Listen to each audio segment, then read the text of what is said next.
जाट और सात भूतों की कहानी। एक गांव में एक जाट रहता था। लंबे चौड़े खेत थे। उसमें इतनी फसल होती कि उसके अनाज के भंडार भरे रहते। बाड़े में एक से बढ़कर एक गाय और भैंस थी।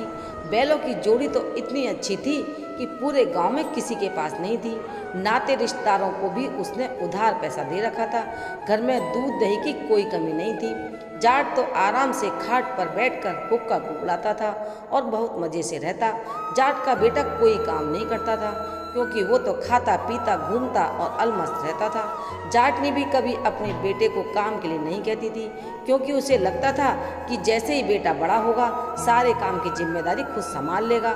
लेकिन कहते हैं ना कि किस्मत का लिखा कोई नहीं पढ़ सकता। जाट ऐसा बीमार हुआ कि फिर कभी खाट से उठाई नहीं। ये सब देखकर जाट ने बेचारी बेहोश हो गई। 2 घंटे बेहोश रही। जब उसे होश आया तो अपने हाथों की चूड़ियाँ अपने पति के ऊपर तोड़कर चुपचाप एक कोने में आंसू बहाती रही। अब जैसा जाट का नाम था वैसा ही उसका काम करना था। इसलिए जाटनी ने बनिए से जो जाट ने उधार दे रखा था उसी के हिसाब से उससे सामान ले आई। बनिए ने भी जाटनी का मान रखा और उसने जितना मांगा उससे भी ज़्यादा दे दिया। तो जाटनी ने अपने पति के मरने के बाद उसका काम भी बहुत अच्छे ढंग से किया।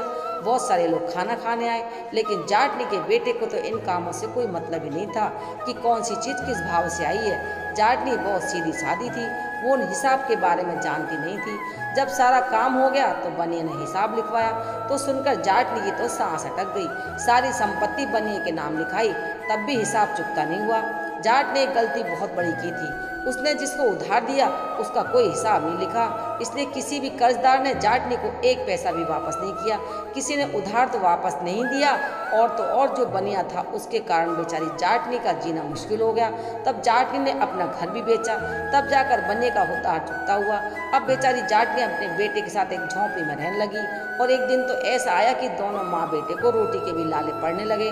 तब जाटनी ने अपने बेटे से कहा कि बेटा, जब तक तुम्हारे पिता थे तुम्हारी नादानी चल गई, लेकिन अब तो तुम्हें कमाना पड़ेगा। तो बेटे ने कहा कि माँ, मैं अब सब कुछ समझता हूँ, लेकिन मैं परदेश कमाने जाऊँगा क्योंकि यहाँ मेरा मन नहीं लगता। माँ ने कहा बेटा, पैसा तो तुम्हें कमाना ही पड़ेगा। बेटे ने कहा कि माँ, मैं परदेश जाऊँगा तो एक काम करना, मुझे कुछ नहीं चाहिए, केवल सुबह 7 रोटी बाजरे की बना देना और पड़ोस वाली काकी से दही मांग लेना, बस इतना ही कर देना।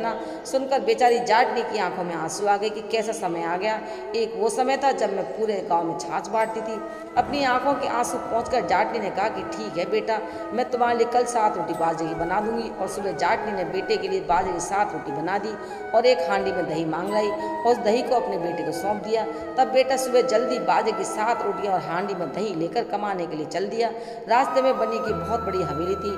पहले जाटनी का बेटा बनिए की हवेली में पहुंचा और उससे एक रस्सा मांगा। पहले तो बनिए ने मना कर दिया, लेकिन फिर मन में कुछ सोचा और रस्सा दे दिया। रस्सी को कंधे पर लटका कर जाट का बेटा चल दिया और गाँव से बाहर जाने पर उसे एक छोटे से तालाब के पास कछुआ दिखाई दिया। उसने उस कछुए को उठाया और अपने थैले में डाल लिया। चलते चलते गांव से 3-4 कोस ही चला हुआ कि उसे भूख लगी। वो खाना खाने के लिए जगह देखने लगा तो वहाँ एक भूतों की बावड़ी थी। उसके बारे में जाट के बेटे को पता नहीं था। जाट का बेटा बावड़ी की मुंडेर पर बैठकर रोटी खाने के लिए बैठ गया। अब वो सोच रहा था कि अगर मैं एक साथ 7 रोटियाँ खा जाऊँगा तो रोटी खत्म हो जाएगी। पता नहीं कब काम मिले, उसे समझ नहीं आ रहा था कि क्या करूँ। तो रोटियों को देखकर बोलने लगा, 1 खाऊं 2 खाऊं या 7 को एक बार में खा जाऊं। ऐसा उसने 3-4 बार जोर जोर से कहा। बावड़ी में 7 भूत रहते थे। अब जो उन 7 भूतों ने ये बात सुनी कि ये तो हमें एक साथ खाने की बात कर रहा है, तो डर के मारे थर थर कांपने लगा। सोचा कि बहुत बड़ा भूत आया है जो हमें एक साथ खा जाएगा। हिम्मत करके भूतों के सरदार ने कहा कि कौन हो तुम। ये सुनकर जाट के बेटे ने कहा कि पहले तुम बताओ कि तुम कौन हो। तो भूतों की सरदार ने कहा कि हम तो भूत हैं। सुनकर जाट के बेटे ने कहा कि तुम भूत हो तो मैं महाभूत हूँ। तुमने अपनी बहुत मनमानी की, अब मैं तुम्हें सबक सिखाने आया हूँ। ये सुनकर भूत बुरी तरह से डर गए। भूतों के सरदार ने हिम्मत करके कहा कि अच्छा, अगर तुम महाभूत हो तो अपनी कोई निशानी बताओ, फिर हम भी तुम्हें अपनी निशानी बताएंगे। तो जाट के बेटे ने कहा कि अच्छा, पहले तुम बताओ अपनी निशानी। सुनकर भूतों के सरदार ने अपने सर से एक जुआ निकाली और ऊपर उछलकर फेंक दी और कहा कि ये देखो, ये है हमारी जुआ। अब जाट के बेटे ने देखा कि भूतों की जुआ मेंढक के बराबर है, अब मैं क्या दिखाऊं। तभी उसे कछुए की याद आई जो उसने तालाब के पास से उठाया था। जाट के बेटे ने तुरंत वो कछुआ थैले में से निकाला और पानी में डाल दिया और कहा कि ये है मेरी जुआ। जैसे ही भूतों ने जाट के बेटे की जुआ देखी, उनका हलक सूख गया। तो हिम्मत जुटाकर एक भूत ने अपना खकार बाहर फेंका और कहा कि ये हमारा खकार है। अब जाट के बेटे ने सोचा कि क्या करूं।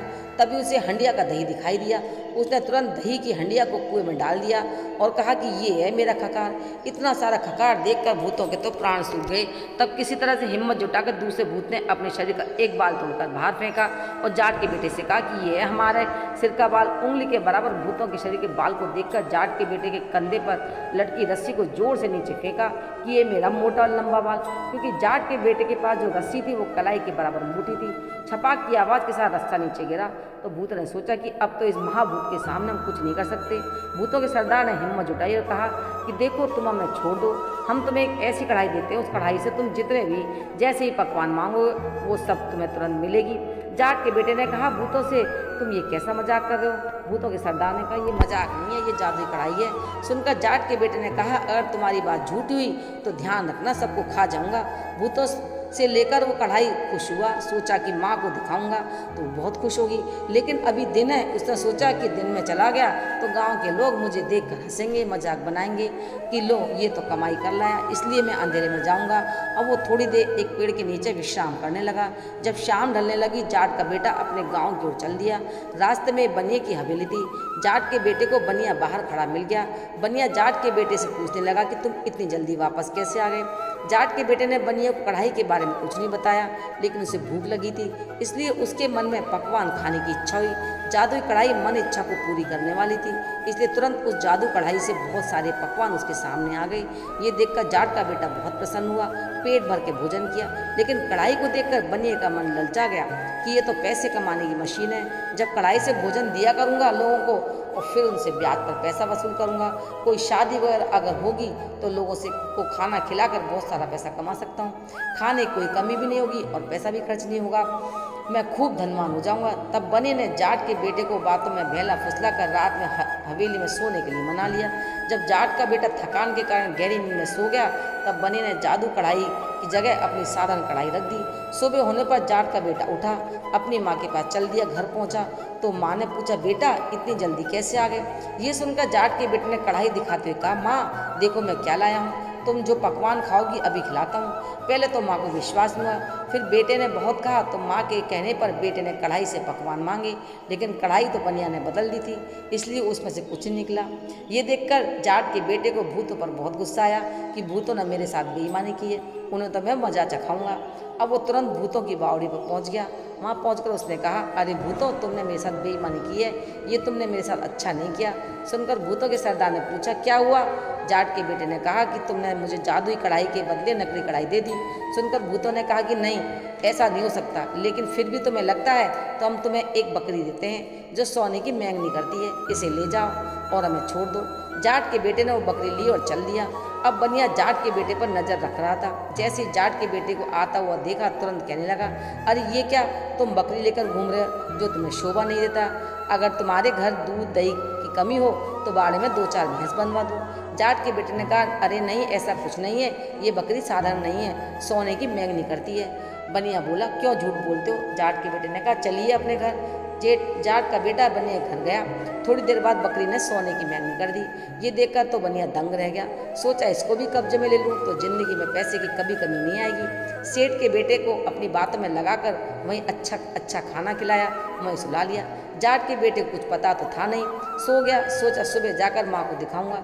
रात में जब जाट का बेटा सो गया बकरी बदल दी। घर पहुंचकर माँ से कहा कि देखो आज मैं कितनी करामाती चीज़ लाया हूँ। माँ ने पूछा बेटा क्या लाया दिखा। बकरी देखकर कहने लगी बकरी क्यों लेकर आया। माँ ये ऐसी वैसी बकरी नहीं है, ये सोने की मैंगनी करती है। माँ ने कहा सच बेटा दिखा। थोड़ी देर बाद बकरी ने जैसी और बकरियों जैसी मैंगनी कर दी। ये देखकर जाट के बेटे को बहुत गुस्सा आया, लेकिन माँ रोने लगी कि आज तेरे पिताजी होते तो हमारी ऐसी स्थिति नहीं होती। लेकिन जाट के बेटे ने कुछ नहीं सुना और फिर पहुंच गया भूतों की बावड़ी पर। वहाँ जाकर जोर जोर से बोलने लगा एक खाऊं 2 खाऊं या 7 को एक बार में खा जाऊं। अब तो भूतों ने सोचा कि इस बार तो मरना ही है, लेकिन हिम्मत करके भूतों के सरदार ने पूछा कि क्या बात है। सुनकर जाट के बेटे ने कहा कि तुमने मेरे साथ धोखा किया है। उसने पूछा कि कैसे। सारी बात जाट के बेटे ने बताई। तो भूतों के सरदार ने पूछा कि तुम जब ये चीज़ लेकर जाते हो सीधे कर जाते हो कहीं रुकते हो। जाट के बेटे ने कहा कि मैं एक बने घर रुककर रात को वहीं सोता हूँ, सुबह जाता हूँ अपने घर। ये सुनकर भूतों के सरदार ने कहा ठीक है, मैं तुम्हें जो करामाती चीज़ दे रहा हूँ वो सारी पोल खोल देगा।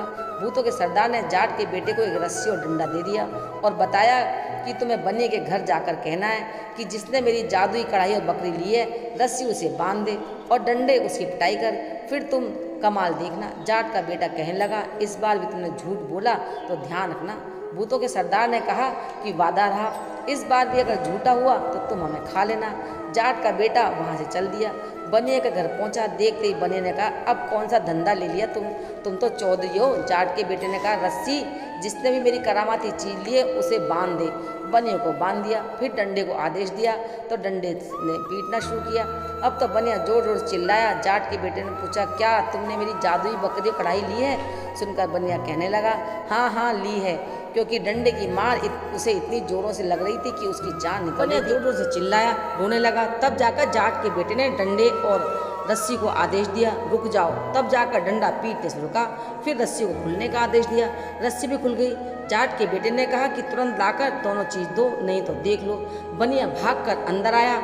हवेली में से बकरी और कढ़ाई लेकर आया।